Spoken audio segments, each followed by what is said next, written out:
Parlons un peu de Skitch, application qui est un best-seller de l'App Store depuis déjà fort longtemps, sûrement à cause de sa grande simplicité et surtout à cause de sa gratuité. Alors concrètement, voilà comment ça se présente. Je vais ouvrir l'application et dès son ouverture, nous avons accès à l'album photo qui se trouve dans notre iPad.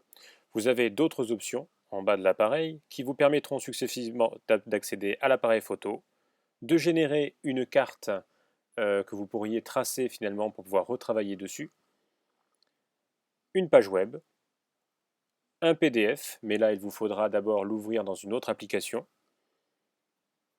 un dessin, c'est-à-dire ouvrir en fait une page blanche, et enfin le paramétrage de l'application. Ici donc vous pourrez rentrer vos codes Evernote afin de permettre une synchronisation de Skitch vers Evernote. Mais revenons à l'usage le plus courant, c'est-à-dire la notation de photographie. Voilà, imaginons, je sélectionne pour l'occasion un paysage. Les premières options dont je peux bénéficier tout en haut sont alors la petite flèche pour revenir en arrière de ce que je viens de faire. Ici, l'outil qui me permet de rogner l'image, de la redimensionner un petit peu comme je veux. Voilà qui est peut-être un peu mieux. Et j'applique en cliquant sur rogner l'image en haut à droite. Et enfin, les trois petits points qui me permettront d'effacer toutes mes annotations et revenir à l'image historique, d'origine si on peut dire, voire éventuellement de faire pivoter cette image. Parmi ces outils, les plus utilisés seront certainement les couleurs ici, si vous voulez retracer directement sur la photo, ou bien ici un petit panel d'outils qui vous permettra de faire vraiment plein de choses sur votre photographie.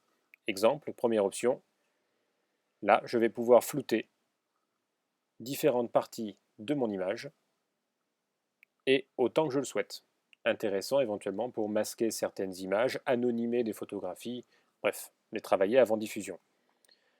Autre chose intéressante, ici ce sont des petites gommettes que l'on pourrait appliquer sur une image. Imaginez alors l'utilité lors d'une correction d'un schéma, par exemple si je prends l'outil valider qui est ici, je n'ai qu'à cliquer indifféremment sur mon écran pour pouvoir mettre des petites pastilles. Même exemple, si un élève a fait faux éventuellement sur une petite annotation d'un schéma expérimental, je peux tout à fait lui mettre aussi une petite pastille de correction.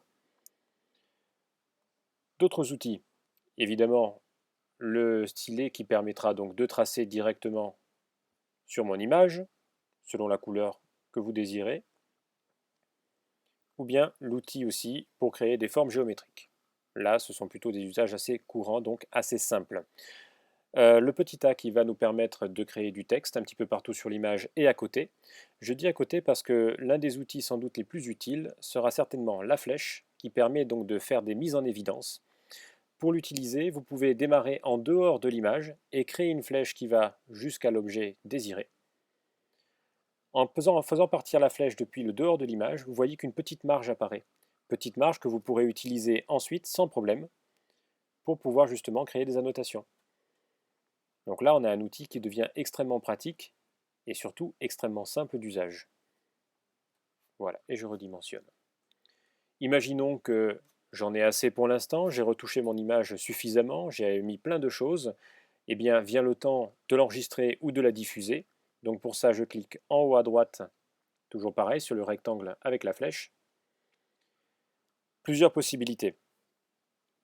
Je peux l'enregistrer ici directement dans l'application photo, ou bien dans d'autres applications comme le presse-papier ou Evernote. On peut même mettre plus si on veut l'envoyer à une autre application, comme souvent d'ailleurs sur les applis iOS.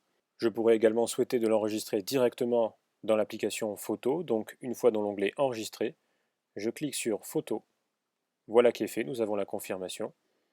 Et nous pourrons à nouveau donc l'utiliser, l'éditer ou bien la partager un peu plus tard. Si je veux désormais l'envoyer, eh bien je peux lui mettre un titre. Donc ici, tuto Skitch. Voilà, hop, je termine. Et je peux l'envoyer donc par mail. L'application mail va s'ouvrir automatiquement. Je n'ai plus qu'à choisir mon contact, mettre un petit contenu de mail et c'est parti.